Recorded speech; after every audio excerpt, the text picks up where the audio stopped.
umva ukuri. Mu vy'ubwonko bukenera urugingo rukomeye Imana yakuremeye harimwo n'impwemu nziza.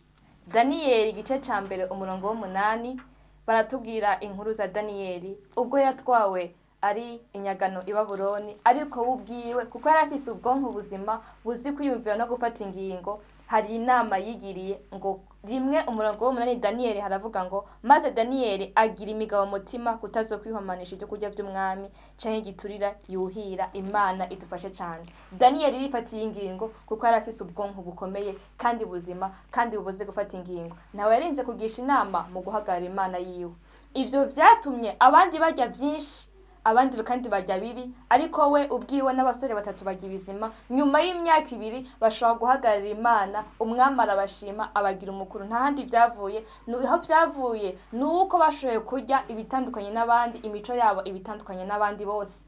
Vyatumye adashobora gupfukamira umwami, vyatumye Shadraka na Meshaki na Abedenego batashoboye gupfukama imbere y'igishushanyo. Nta handi vyavuye nuko yari afise ivyumviro buzima, ubwonko bukomeye bwirinze bwafunguye ibizima. Rero birakwiye kumenya ngo ubwonko bwawe hariho vyinshi bukeneye kugira ngo ushobore kuba uw'Imana, kugira ngo ushobore guhagarara Imana mwa kino gihe. Umva ukuri rero, umenye ko ubwonko bwawe ku munsi bukoresha ibice 20% vy'impwemu nziza zizanywe n'amaraso mu bwonko. Bisobanura ngo ibice birenga 10% z'impwemu nziza umubiri wose ukoresha n'ubwonko nibwo bukoresha vyinshi. Rero igihe izi mpwemu nziza zibuze, birakwiye kumenya ngo umuntu agira imico nk'iy'umuntu yaborewe, nk'iy'umuntu yanyoye inzoga kandi atakiyovyabwenge yigeze ashira ku muntu, bigatuma ubushake bwiwe bugabanuka, aho yari gukora agakora neza, agafata ingingo bihera, adashobora kwifatira ingingo arinda kubaza abandi ngo nobigira gute, ngo nobigenza gute, ubwiwe ubushobozi bwiwe bw'ubushake atabugihari.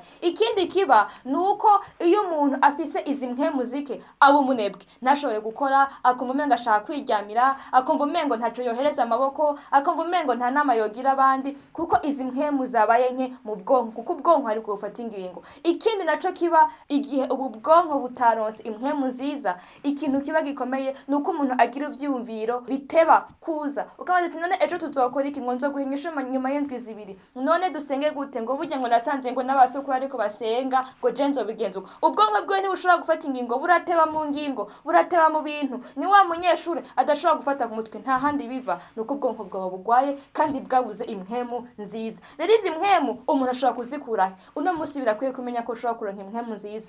Impwemu nziza ntandi umuntu azironka ni mu myitozo ngororamubiri umuntu ashobora gukora. Ni byiza gukora imyitozo ngororamubiri mu gitondo igihe hakiri impwemu nziza, mu biti, ku kiyaga, ni vyiza. Twirinde gukora imyitozo ngororamubiri arico bita sport ahantu hapfunze, oya namba, kuko buri kumuhema impwemu mbi ziriko zirava mu bandi. Zikorera ahantu hatekereje, zikorera ahantu hatuje hagutse, aho ushobora guhema impwemu z'abandi ntaba arizo uguma uhema, kuko ubwonko bwawe bukeneye impwemu nziza ziva mu biti, ziva mu kayaga. Ahandi birakwiye yuko abantu iyo bavyutse bugura amadirisha, ugura amadirisha y'inzu yawe, ugura amadirisha y'ivyumba, kugira ngo za mpwemu mbi zaraye mu nzu abantu aho baraye baryama zisohoke. Si mpwemu mbi z'amadayimoni, ahubwo ni mpwemu abantu baraye barahema, kugira ngo dushobore gusohoka mu nzu yawe. Rero wumva ko uno musi nawe umenye ngo ubwonko bwawe kuba uw'Imana kwawe birakwiye ko uronka impwemu nziza. Ukora imyitozo ngororamubiri, si ukwiruka, si ukuvunika, ahubwo iminota 15 ku munsi ni myiza kandi irakwiye.